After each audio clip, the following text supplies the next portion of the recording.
Welcome! So today, we're not just going to learn a list of German phrases. Nope, we are going to live them.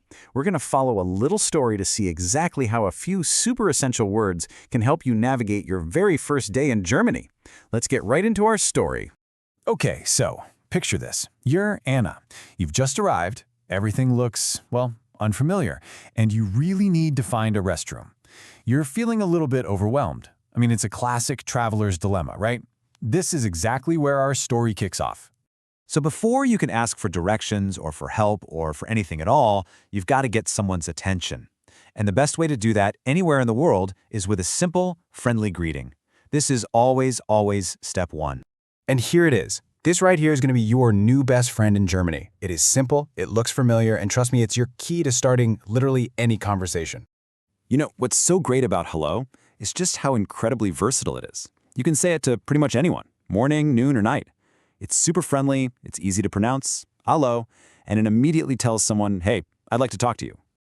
So, let's get back to our story.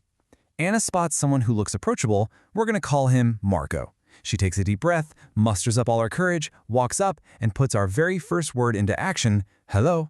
It's as simple as that. She's just opened the door.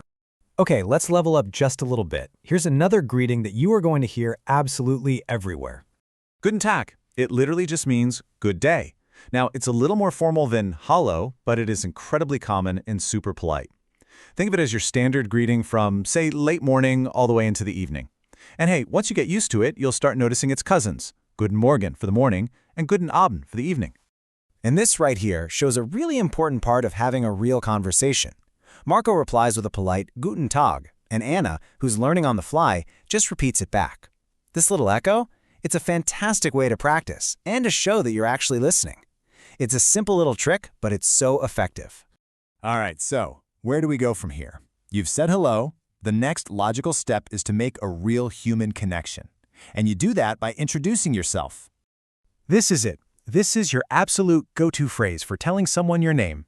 Ich heiße, and then you just pop your name on the end. Let's break this down really quick. Ich, that means I, and heiße basically means am called. So when you say ich heiße, you're literally saying I am called. It's the most natural, common way to introduce yourself. Let's try that pronunciation. Ich heiße. Okay, now this next part is a really important concept in German. It's the difference between the formal and the informal you. So when you're talking to a stranger, like Marco, you use the formal Sie as a sign of respect. You'd ask, wie heißen Sie? But if you were talking to a friend or maybe a child, you'd use the informal du. Wie heißt du? Here's the key. When in doubt, just start with the formal Sie. It's always the safest and most polite option. And boom, just like that, Anna puts it all together. She introduces herself, ich heiße Anna, and then she correctly uses that formal question, wie heißen Sie? And of course, Marco understands perfectly and replies. See, they're not total strangers anymore. All right, the social niceties are out of the way. Anna has successfully kicked off a conversation.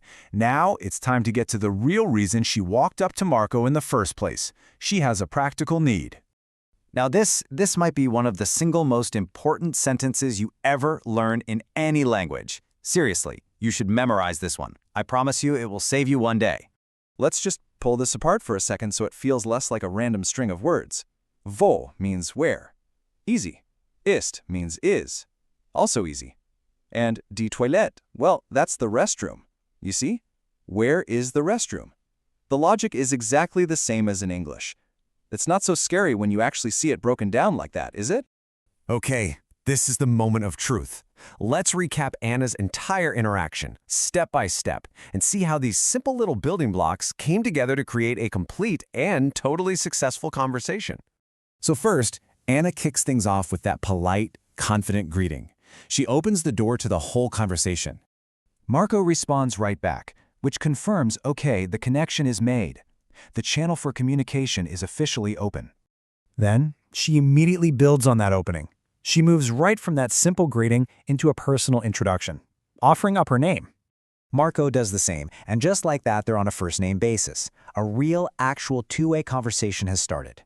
And finally, the payoff. After all that, she clearly and politely asks for exactly what she needs. She went from being lost and overwhelmed to successfully getting help. And she did it all with just a few key phrases. And that right there is a huge win. You, just like Anna, now have the complete toolkit for a basic but totally essential interaction. A greeting, an introduction, and asking for help. You can absolutely do this. It really is all about just taking that first step. You know, if you take just one thing away from our little story today, let it be this.